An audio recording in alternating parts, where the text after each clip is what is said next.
Hi, I want to make a video on self-correcting mechanisms, sort of like the equilibrium of life idea that I've mentioned before in videos, like ratios and how things happen to fit out, and the square peg and the square hole, how they fit together seemingly perfectly, and how everything seems to fit into a kind of based on a pattern of the way we recognize things. Obviously, our a mind's a pattern-oriented device, a mechanical device that's based on these things, based on a mechanism that created us.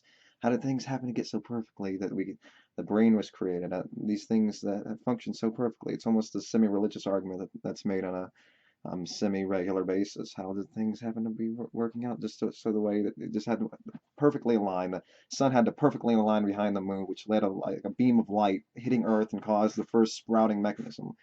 Well, the thing is, it wasn't a matter of, first of all, it was going to happen anyway. Second of all, it wasn't a coincidence, considering the fact that if it didn't happen, we wouldn't be here, but we wouldn't be here. And that's the thing. We happen to be here, and the only opportunity to be looking back at the chance and the slim chance it would have happened is the opportunity of us being here. But it doesn't mean anything because it was already going to happen. Not only that, the capability was there already to happen. And since the capability was going to happen somewhere because the capability was there, it just happened to be that we're the victims of that one circumstance or very slim circumstance of it happening. So it doesn't matter. It was just the circumstance. It doesn't matter how rare we are. It's one in one because we are here and they're the victims of that circumstance. It doesn't matter how rare it seems to be. It was going to happen, and it was possible, and we're the victims of it because otherwise we wouldn't be here talking about it. So it's not like our circumstances are special. The circumstances are going to happen regardless, and since the circumstances were the product of those seemingly rare circumstances, doesn't mean that they're um, doesn't mean that, first of all, doesn't mean that we're special. It just means it was already going to happen, and that's we're not special, and it was already going to happen. And the answer to that was it was first of all the idea that it's rare is it doesn't matter because it was going to happen. Regardless of that rarity, it doesn't mean anything because it was already going to happen because of that seemingly rareness to it, the unlikability of it happening. But since we're the victims of it, it seems like, oh, it must have been special. But looking through the idea, looking outside of yourself, and the way the mechanism works is that, yes, since we're victims of it, we're a product of that seemingly rare mechanism, but it was already going to happen and it was already possible to happen. Therefore, it's just a product. We're a product of a mechanism. Regardless of how rare it is, doesn't mean we're special. It just means that we're a product of it, and we wouldn't be here otherwise if we weren't a product of that mechanism working out perfectly. Or not perfectly, but happened to happen in a certain way regardless. Maybe there were other ways. It just happens to be that this is the only way that we can tell so far with the evidence that we currently have. There's no other reason to believe otherwise that things would happen a different way, or that there's a life on other planets, that things couldn't be any better. Obviously, just because you view that way doesn't mean things couldn't be any better. Um, because the things certainly could be better. Certainly because there's a lot of things in the way that this mechanism works, as far as we know, that can be horrendously improved, regardless. So it's something that can be improved significantly.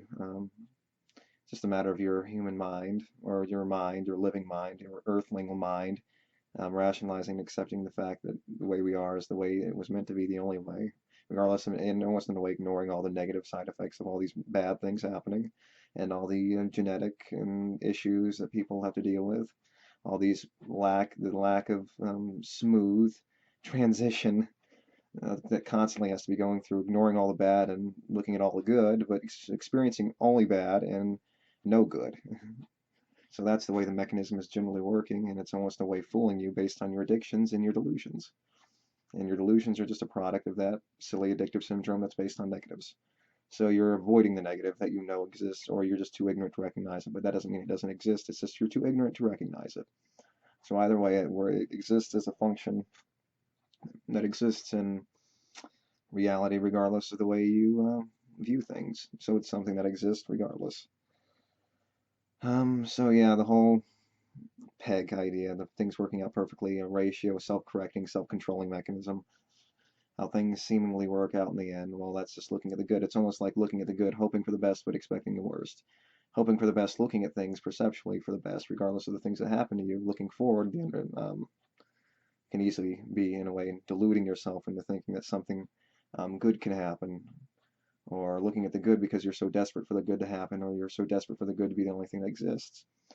Um, And obviously this has to be based on experience to a certain extent. Not everyone's perception is the same. Um, and obviously not everyone falls for the same delusions of a self-controlling, purposeful mechanism that's existing. Obviously things work out, things don't work out. And sometimes our mind wants to, or the pattern recognition looks at all the good things and ignores the bad things when it comes to at least recognizing things outside of ourselves, not just our own experience. Because obviously you can come, your own experience can almost breed cynicism in the way that you expect people, the way things to happen based on luck or whatever you may have experienced. In a way, the spiritual minded and generally fall for those kinds of ideas. But sometimes you only look at the bad, sometimes you only look at the good. Things work out in the end. Things perfectly work out horribly. But I guess I've already mentioned the main point of this video.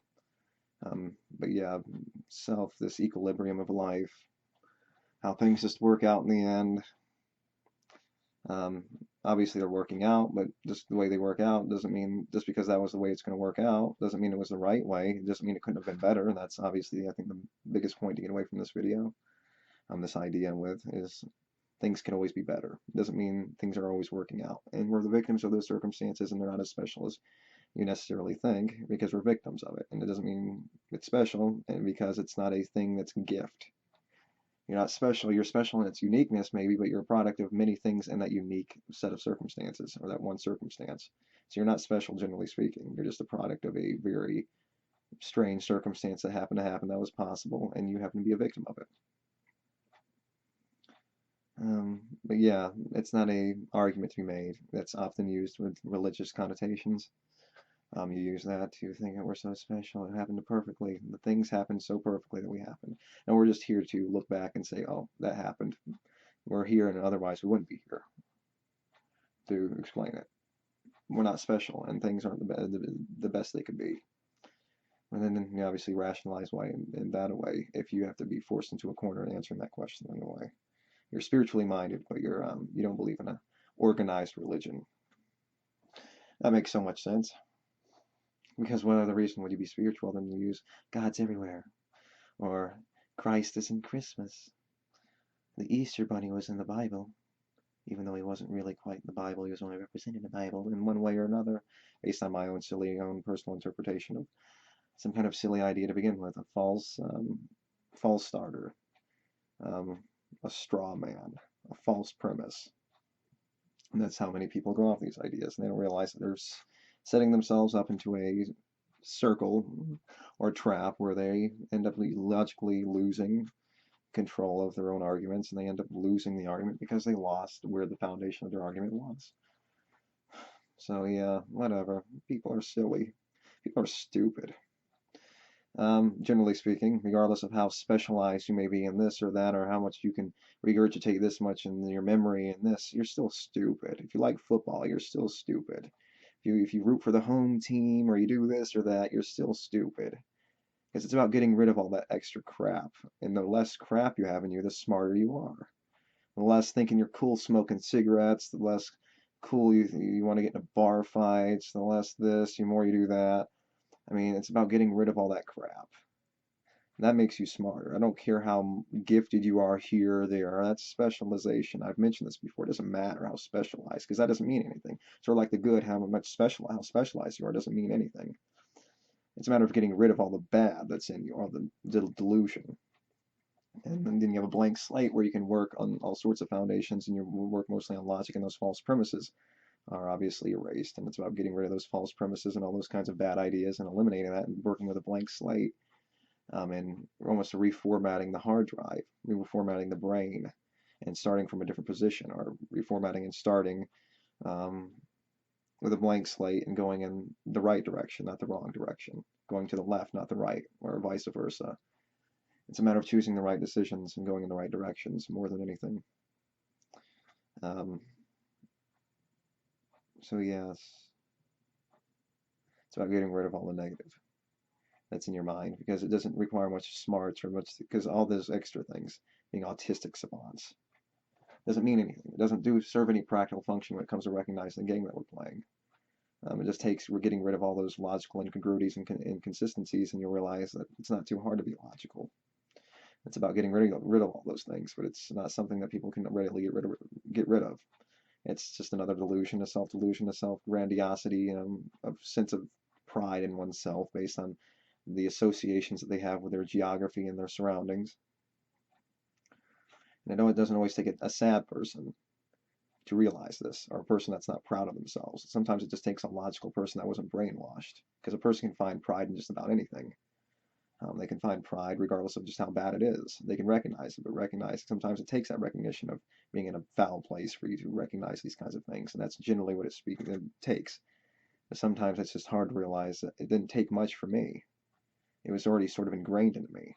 Well, it takes so much for other people. They recognize that, yeah, there's a caveat to the recognition. There's a catch-22. They like this, but they believe that. There's always some kind of caveat. They do some kind of cliche thing, but they understand this certain set of things. It's always like this cliche. You're against the man, but you're also some kind of silly, self-deluded anarchist that takes it too far, and you don't understand the same things and get on the same level because it's so confusing and it's so mismatched and it's so cliched in so many ways. And trying to overcome those cliches and have it work as a blank slate from the get-go, not being too convinced on one side or the other, or being too easily manipulated or malleable, being so convinced by silly pop culture, whatever it may be, to delude you. Getting rid of all those things and working from a blank slate and going in the right direction from there. So that's the best way to work out those kinds of issues, is going from the right direction. Eliminate all those silly, unnecessary things, and then working from there. Because obviously you have to get rid of all those things that make you rationalize, and that's part of the roots that you have to dig out and to completely wash out and rip out and eliminate, so that you can work from a blank slate as opposed to rationalizing for no good reason. But obviously you're going to rationalize to a certain extent because you are an emotional creature living the value game. That's the most important thing in the universe. So there's only so much you can do when it comes to that game, and the game is controlling you, and the addictive mechanism is going to be there. Otherwise, the living thing would self-implode under the. It would just be a true game of meaninglessness, of only avoiding negative if you didn't have the addictions driving you. So it best be the addictions that's driving you without the least amount of pain and the most amount of pleasure. Because otherwise the game wouldn't work. There would be no purpose at all in the game. The game would exist, but there's no way to live this game without addiction. Because the addiction is going to exist regardless. There's no way to eliminate it. So regardless of that being the case, there's no way to eliminate the addiction anyway. The addiction is going to be there regardless. Even though it's hopeless in thinking that life would be meaningless without an addiction, addiction is going to be there regardless. The addiction cannot be eliminated. You can only try your best to consciously control those mechanisms of addiction and so on and so forth. But there's only so much you can do to change the game from the get-go. But working from a blank slate is the best you can do. And there's only so much you can do to do that. So anyway, thank you. Until next time.